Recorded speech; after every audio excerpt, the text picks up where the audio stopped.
Sepertinya luka Mas harus segera diobati. Aku ambilkan P3K dulu. Mona yang beranjak berdiri untuk mengambilkan obat merah dan obat yang lainnya. Tidak lama Mona kembali duduk di sebelah Ardian dengan membawa kotak kecil di tangannya. Maaf Mas, biar aku obati dulu. Tahan sebentar kalau sakit, ucap Mona, dan Ardian pun hanya mengangguk pelan. Kini Mona mulai membersihkan luka yang ada di jidat Ardian. Ardian yang mendapat sentuhan dari Mona seketika menatap wajah Mona. Kini jarak antara mereka sangat dekat, hanya beberapa sentimeter saja. Ardian terus tatap dekat-dekat wajah cantik milik Mona. Apakah kamu masih mencintai laki-laki itu, Mona? Tanya Ardian. Maksud Mas, Kenan. Mona yang masih sibuk memasang plaster di kening Ardian. Siapa lagi? Jawab Ardian. Tidak, karena dari dulu memang aku tidak mencintai Kenan. Aku tidak pernah menaruh rasa kepadanya. Karena aku berpikir kita berdua hanya sahabat. Walaupun kedua orang tua kami telah menjodohkan kami sedari kecil. Namun itu tidak membuat aku mencintai Kenan. Aku hanya nyaman di dekatnya.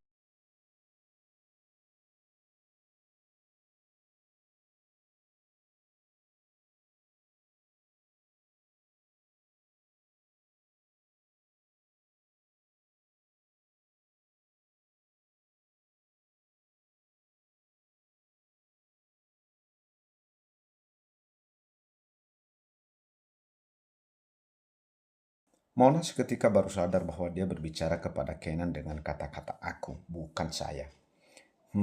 Maaf mas, kalau saya tidak sopan. Tidak apa-apa, aku lebih suka mendengarnya. Lebih baik kamu saja manggilnya, agar kita lebih dekat. Mona yang mendapat perintah dari Ardian hanya mengangguk sambil tersenyum. Aku akan datang malam ini ke rumahmu untuk melamarmu, ucap Ardian secara tiba-tiba. Malam ini, Mona yang awalnya melampirkan ekspresi tersipu malu seketika berubah menjadi terkejut. Iya, kenapa? Kok ekspresimu kamu kayak gitu? Kamu juga belum siap, Ardian yang sedikit tersenyum saat melihat raut wajah Mona. Bukankah Mas kemarin yang bilang supaya kita saling mengenal keluarga terlebih dahulu? Kenapa sekarang tiba-tiba? Lah, bukannya kita sudah mengenal keluarga masing-masing? Aku sudah mengenal keluargamu, dan keluargamu setuju dengan pernikahan kita. Dan sebaliknya, kamu juga sudah mengenal keluargaku, dan keluargaku juga setuju dengan pernikahan kita. Kan Nia juga suka denganku, apa yang harus kita tunggu? Tapi bukankah ini terlalu cepat, Mas? Iya, mungkin ini terlalu cepat. Tapi aku juga takut, Mona. Jika Kenan akan melakukan hal yang tidak terduga lagi kepadamu, lebih dari hari ini. Jika kita sudah menikah, aku lebih bisa menjagamu. Bahkan mungkin Kenan juga akan berhenti untuk mengusikmu. Mona yang mendengar ucapan Ardin seketika diam. Apa yang diucapkan Ardin ada benarnya juga. Kedua keluarga sudah saling setuju untuk mereka menikah. Dan mungkin dengan menikah membuat dirinya bisa lepas dari gangguan si Kenan. Namun Mona juga berpikir, bagaikan dia kalau gagal lagi. Mona benar-benar masih takut jika hubungannya akan gagal lagi seperti yang lalu-lalu. Kenapa diam? Apakah kamu takut menikah denganku dan tidak percaya kepadaku? Kamu tidak perlu khawatir, Mona. Aku tidak akan menyakitimu. Dan aku yakini bahwa sesuatu yang sudah disatukan oleh Tuhan tidak bisa dipisahkan oleh manusia. Aku meyakini itu. Tutur Ardian yang meyakinkan Mona agar tidak takut untuk menikah. Mari kita sama-sama membina rumah tangga, membesarkan Kania bersama dengan baik, mencari uang bersama, saling percaya dan saling menjaga, lanjut Ardian. Mona benar-benar tidak menyangka akan dipertemukan dengan laki-laki seperti Ardian yang begitu dewasa. Tutur katanya begitu lembut, hingga Mona berpikir kenapa tidak dari dulu aku mencintaimu. Ingin menikahiku. Kenapa harus laki-laki berengsek terlebih dahulu yang datang di hidupku? Baru kamu. Mungkin inilah yang namanya kepedihan akan dibayar dengan kebahagiaan. Mona bagaimana? Apa kamu siap nanti malam? Dan setuju, tanya Ardian lagi. Mona seketika tersenyum ke arah Ardian lalu mengangguk pelan, mengisyaratkan bahwa dia setuju dengan lamaran Ardian nanti malam. Di tempat lain, Kenan baru saja selesai mengemasi semua pakaiannya untuk bersiap-siap terbang ke Jakarta. Namun hingga siang hari Dewi tidak ada kabar, bahkan ponselnya pun tidak aktif. Bahkan Kenan sudah menghubungi beberapa teman Dewi, namun Dewi tidak bersama mereka. Kenan memutuskan untuk menyuruh Genis selaku asisten Dewi yang juga ikut ke Bali namun beda hotel. Kenan segera menghubungi Genis jika dirinya hari ini akan pulang lebih dulu ke Jakarta dan meninggalkan Dewi di Bali. Aku akan pulang lebih dulu ke Jakarta. Kamu bisa pulang belakangan bersama Dewi, ucap Kenan di dalam telepon. Baik Pak, jika nanti saya menemukan Ibu Dewi, saya akan memberitahunya. Ya, urus majikan kamu yang sangat merepotkan itu. Dan segera suruh dia untuk pulang. Jangan lama-lama di Bali, perintah Kenan. Baik Pak, saya akan mencoba untuk menghubungi Ibu Dewi lagi. Ya, sudah kalau begitu. Kenan yang langsung mematikan telepon begitu saja. Kenan yang tidak ingin ketinggalan pesawat segera pergi menuju ke bandara. Karena pesawat akan take off pukul 3 sore. Sedangkan sekarang sudah jam 1 siang. Kenan terus menarik koper yang cukup besar keluar dari dalam kamar untuk menuju ke parkiran hotel. Kenan bilang apa kepadamu, tanya Dewi kepada Genis asistennya.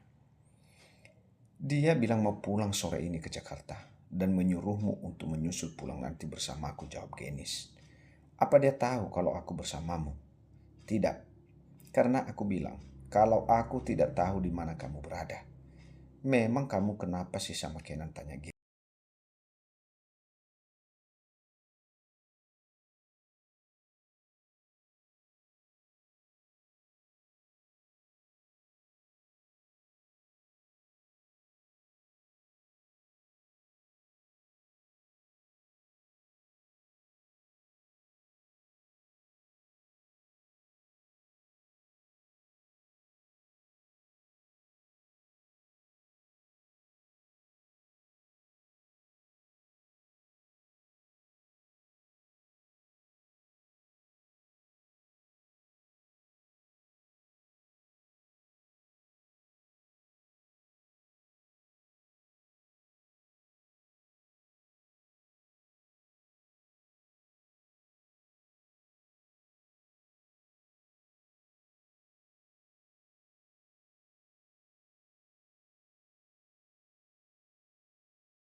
Ya sudah, ayo keluar. Sebentar lagi keluarga Ardian tiba, perintah Kak Dinda. Kak Dinda dan juga Mona pun sudah keluar dari dalam kamar untuk menuju ke lantai bawah, yaitu tempat di mana acara lamaran diselenggarakan. Di lantai bawah, Mona sudah melihat beberapa kerabat serta keluarganya duduk menunggu keluarga Ardian datang. Bahkan Mona juga melihat sang mama, yaitu Nyonya Willy, seorang ibu yang dulu menyakiti hatinya. Ibu yang tega merebut tunangannya, yaitu Satria. Ada mama juga, Kak, tanya Mona kepada Kak Dinda. Sekarang Mona tidak tahu jika mamanya akan datang di acara lamarannya. Iya, papa yang mengundang mama untuk datang ke acara lamaran kamu, jawab Kak Dinda. Apakah kamu keberatan? Tidak. Bukankah mama selama ini ada di Bandung dan mempunyai suami baru? Iya, tapi kemarin mama sedang liburan juga di Bali sama keluarga barunya. Maka dari itu papa menyuruh mama untuk sekalian hadir di acara kamu. Jelas Kak Dinda yang masih berjalan di samping adiknya. Begitu rupanya. Di tempat lain, mobil yang dikendarai Ardian serta keluarganya sebentar lagi tiba di kediaman Tuan Johan. Ardian terlihat begitu tampan menggunakan jas berwarna hitam dengan rambut klimis tertata rapi.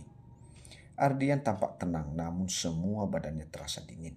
Ia benar-benar merasa deg-degan datang ke rumah Mona malam ini. Nyonya Wulan yang melihat anaknya dari spion mobil di atasnya seketika menoleh ke arah Ardian. "Apakah kamu baik-baik saja, Ar?" tanya Nyonya Wulan. "Yes, Mom. Ardian baik-baik saja." "Benarkah?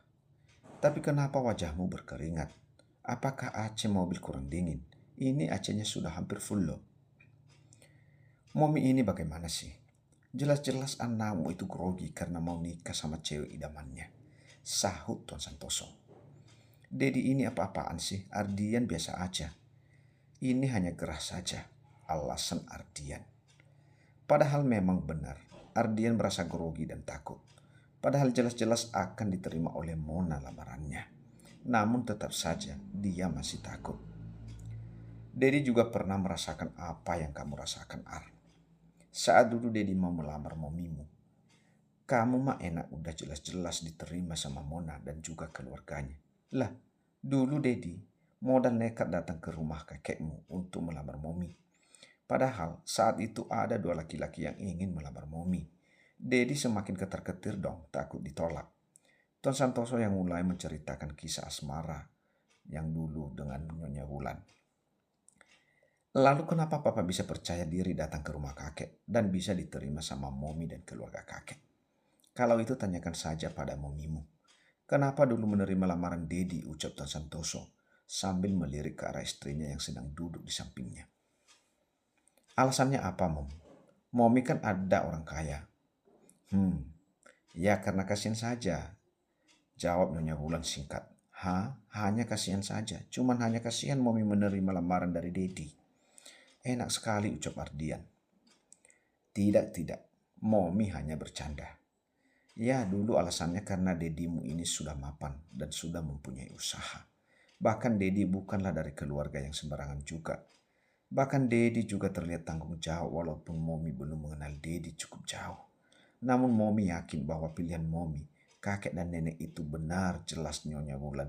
Dan sebenarnya kakek dan nenek itu tidak pernah mempermasalahkan tentang harta dan tahta. Karena semua itu bisa dicari dan diusahakan.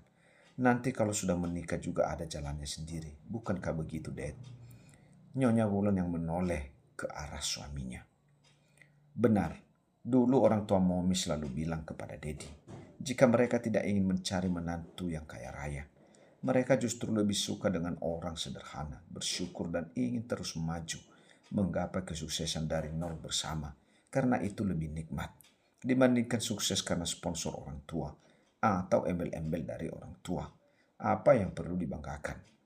Orang tua Momi selalu mengajarkan seperti itu kepada Dedi dulu. Dan yang paling penting jadi laki-laki itu harus tanggung jawab, punya prinsip, tidak pernah ingkar janji, dan royal art. Dan jangan suka membuat wanita atau istrimu menangis kelak. Pasti rezekimu akan lancar terus," sahut Nyonya Wulan. "Tuh, dengarkan kata Momi.